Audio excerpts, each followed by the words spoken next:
भाई मैं तो नॉर्थ से हूँ, तो फिर मैं गणेश जी का विसर्जन कैसे कर सकता हूँ? गणेश जी का विसर्जन तो साउथ में होना चाहिए, क्योंकि गणेश जी जो है वो 10 दिन के लिए साउथ में गए थे। अगर उनका वहां विसर्जन होगा तो वो नॉर्थ में आएंगे। अगर मैं नॉर्थ में ही उनका विसर्जन कर दूंगा तो फिर वो यहाँ से भी चले जाएंगे। जब भी गणेश चतुर्थी आती है तो लोगों के दो मित बन जाते हैं। कोई कहता है कि भैया गणेश चतुर्थी में नॉर्थ में गणेश जी का विसर्जन नहीं करना चाहिए, और कोई ये कहता है कि भैया उनका विसर्जन जो है वो साउथ में होना चाहिए। तो इस बात में कितनी सच्चाई है ये जानने के लिए हमारा ये जानना जरूरी है कि आखिर हम किन गणेश जी के विसर्जन की बात कर रहे हैं, क्योंकि गणेश जी के हर युग में अलग अलग अवतार। जिन गणेश जी को हम बचपन से देखते आ रहे हैं और हम ये सुनते और देखते आ रहे हैं कि भाई गणेश जी की जो सवारी है वो चूहा है, मूसक है, तो वो चूहा जो उनकी सवारी है वो हर युग में नहीं थी, वो सिर्फ एक युग में थी, द्वापर युग में, और जिसको उस समय गजानन कहा गया है। सतयुग में उनकी सवारी शेर थी तो उनको विनायक कहा गया है। वहीं त्रेता युग में उनका जो वाहन था वो मोर था, जिसको मयूरेश्वर कहा गया। और वहीं कलयुग में उनकी सवारी घोड़ा है, जिसको धूम्रकेतु कहा गया है। तो गणेश पुराण के अनुसार गणेश जी के 32 रूप हैं और उनके अलग अलग मंदिर हैं। तो इन 32 रूपों में से आखिर आप किन गणेश जी के विसर्जन की बात कर रहे हो? आखिर कौन से वो गणेश जी हैं जिनका विसर्जन होना चाहिए और जिनका विसर्जन नहीं होना चाहिए?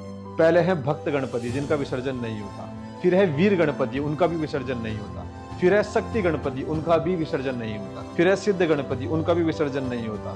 फिर है उच्चिष्ट गणपति, जिनका मंदिर तमिलनाडु में है, उनका भी विसर्जन नहीं होता। फिर है विघ्न गणपति, उनका भी विसर्जन नहीं होता। फिर है लक्ष्मी गणपति, जिनका मंदिर तमिलनाडु के पलानी में है, उनका भी विसर्जन नहीं होता। फिर है महागणपति, ये द्वारिका में है, इनका भी विसर्जन नहीं होता।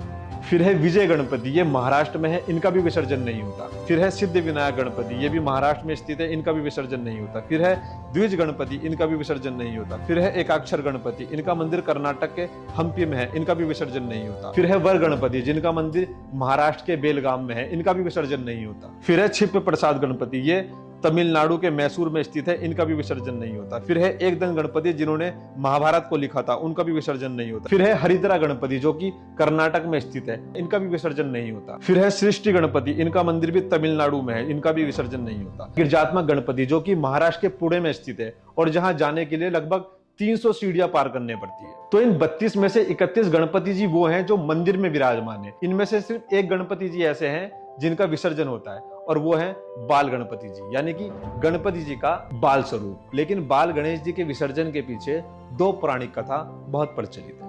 पहली पौराणिक कथा तो यह है कि व्यास जी के कहने पर जब गणेश जी महाभारत को लिख रहे थे, तो 10 दिन तक जब उन्होंने महाभारत को लिखा, तो उसके बाद उनकी जो बॉडी का जो तापमान था वो काफी हद तक बढ़ गया था, जिसको देखते हुए व्यास जी ने वहां पास में बह रही नदी में उनको स्नान कराया, जिसके बाद गणेश जी का जो तापमान था वो काफी कम हो गया। वहीं दूसरी पौराणिक कथा है कि गणेश जी नॉर्थ से साउथ में अपने भाई कार्तिकेय के यहाँ 10 दिन के लिए गए थे, जहां 10 दिन बाद उनका विसर्जन हुआ और वो वापस से नॉर्थ में अपने घर आए। तो अब सोचने वाली बात यह है कि अगर मेरे घर में कोई मेहमान आया, तो मेहमान जाहिर सी बात है वो अपनी मर्जी से आएगा और जाएगा भी अपनी मर्जी से ही।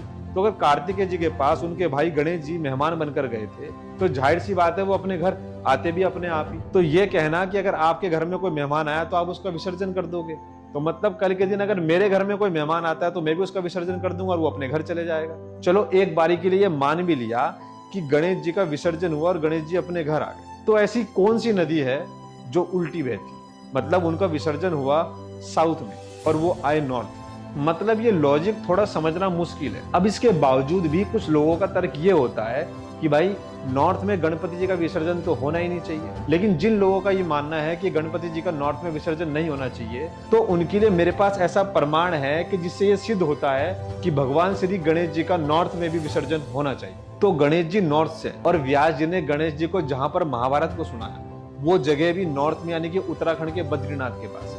और तो और गणेश जी ने जिस पत्थर पर महाभारत को लिखा वो पत्थर भी नॉर्थ में, यानी कि उत्तराखंड के माणा गांव में स्थित है।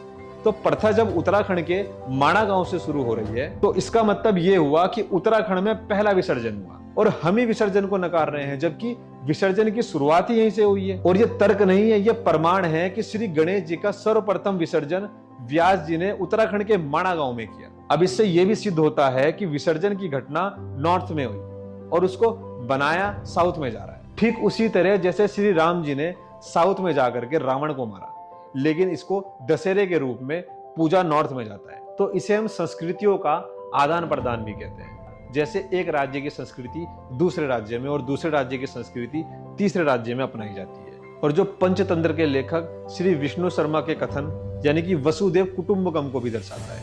वहीं आजकल एक बड़ा ही खतरनाक ट्रेंड हमारे देश में चला है। कुछ लोग गणेश जी की मूर्ति चॉकलेट से बना रहे हैं और कुछ लोग गणेश जी की मूर्ति को हल्दी से बना रहे हैं। और जब विसर्जन का समय आता है तो विसर्जन के दिन वो लोग चॉकलेट वाली मूर्ति को काट करके उसको प्रसाद में सबको दे देते हैं। मतलब क्या ये सही है? आप भगवान को इस तरीके से घोल करके काट करके खा रहे हो। ऐसे तो कल के दिन कोई नॉन वेजिटेरियन व्यक्ति भगवान जी की आकृति को किसी मांस के टुकड़े से बनाएगा और उसको बाद में काट करके खा जाएगा, तो कैसा लगेगा? मतलब कोई तुक है इस चीज का कि आप मतलब गणेश जी की मूर्ति को आप विसर्जन के दिन खा ले रहे हो और आप हल्दी की मूर्ति बना रहे हो और एंड में उसको दूध में घोल करके पी जा रहे हो। मतलब ये कहाँ और किस शास्त्र में लिखा है कि आप चॉकलेट से मूर्ति बनाओ, आप हल्दी से मूर्ति बनाओ और विसर्जन के दिन उनको काट करके खा जाओ? जो लोग किसी भी चीज से मूर्ति बना रहे हैं, चाहे वो फिर नमक हो, चॉकलेट हो, हल्दी हो, ये लोग उनसे भी ज्यादा खतरनाक हैं जो लोग पीओपी से बनी मूर्ति को बनाते हैं। मतलब सोचकर ही दुख होता है कि हमारी संस्कृति, हमारा देश कहाँ जा रहा है। हम लोगों ने भी मूर्ति बनाई है, लेकिन हम लोगों ने गोबर से निर्मित मूर्ति बनाई है, जिसका वर्णन हमारे शास्त्रों में भी है। लेकिन शास्त्रों में इसका वर्णन कहीं नहीं है कि आप हल्दी से मूर्ति बनाओ, आप चॉकलेट से मूर्ति बनाओ, आप नमक से मूर्ति बनाओ, बाद में घोल करके पी जाओ, या आप पीओपी से मूर्ति बनाओ। मेरी सभी दिशाओं में रहने वाले मेरे हिंदू भाइयों से रिक्वेस्ट है कि आप लोग गणेश जी का विसर्जन करो या ना करो, लेकिन शादी के कार्ड पर छपी हुई गणेश जी की छवि पर तो रहम करो, ताकि वो भविष्य में किसी नदी नाले या किसी कबाड़ी की दुकान के बाहर पड़ी ना।